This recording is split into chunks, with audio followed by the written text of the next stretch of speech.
सबसे पहले ये जान लीजिए कि माँ लक्ष्मी शिव जी की मुँह बोली बहन है और उनकी परम भक्त भी है। ठीक इसी प्रकार से पार्वती माता भी नारायण भगवान की मुँह बोली बहन है और उनकी भक्त भी है। जब शिव जी ध्यान करते हैं तो वो नारायण जी को स्मरण करते हैं, और जब नारायण जी ध्यान करते हैं तो वो शिव जी को स्मरण करते हैं। अब मैं आपको ये क्यों बता रही हूँ।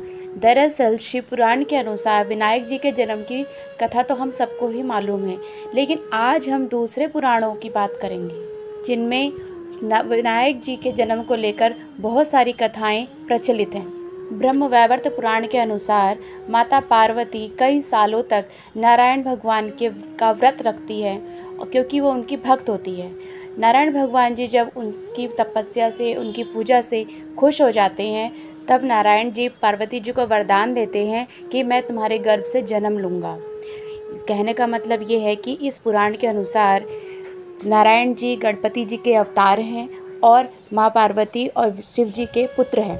भगवान विष्णु के कथा अनुसार माँ पार्वती एक बालक को जन्म देती है और वो बालक नारायण स्वरूप होते हैं। जैसा कि आपको पहले ही बताया गया था कि पार्वती जी को वरदान मिला था कि नारायण जी उनके कोख से जन्म लेंगे।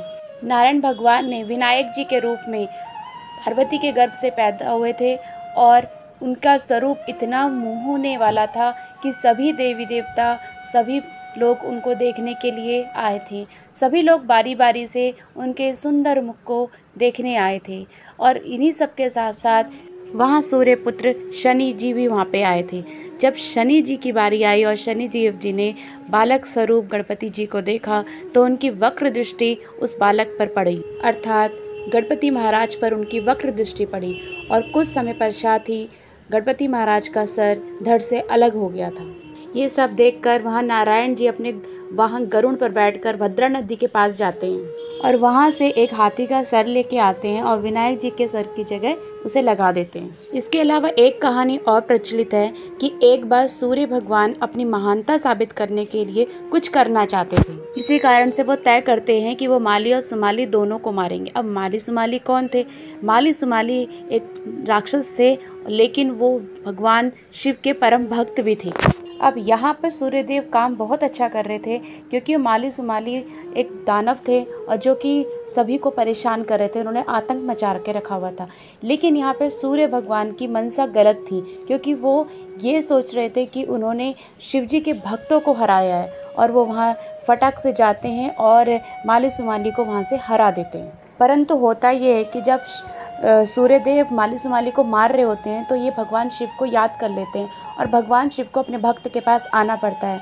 और जब भगवान शिव देखते हैं कि सूर्य भगवान उनको मार रहे हैं, उनके भक्त को मार रहे हैं, तो सूर्य भगवान को शिव जी हरा देते हैं और मार देते हैं। ये सब देखकर सूर्यदेव के पिता ऋषि कश्यप को गुस्सा आता है और वो वहाँ आते हैं और शिव जी को श्राप दे देते हैं कि तुमने मेरे पुत्र की मृत्यु की है, तो इसी कारण से तुम खुद अपने पुत्र की मृत्यु का कारण बनोगे और अपने पुत्र को खुद ही अपने हाथों से मारोगे।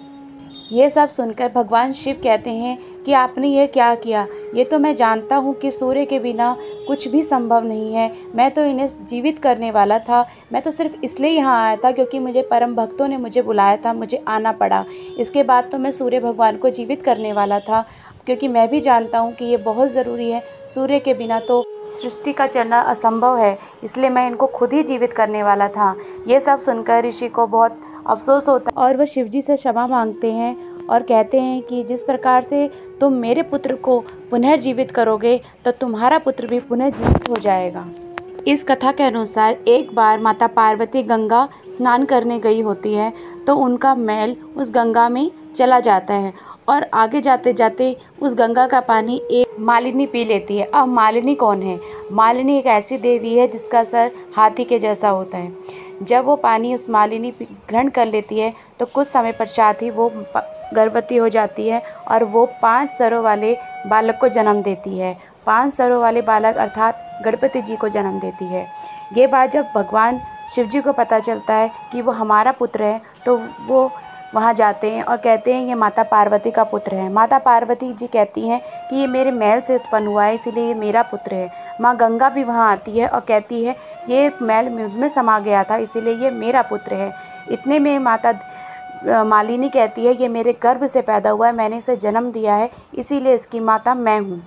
इसी कारण से गणपति महाराज को 3 माताएं होती हैं। गणपति महाराज की 3 माताएं हैं, माता पार्वती, माता गंगा, माता मालिनी।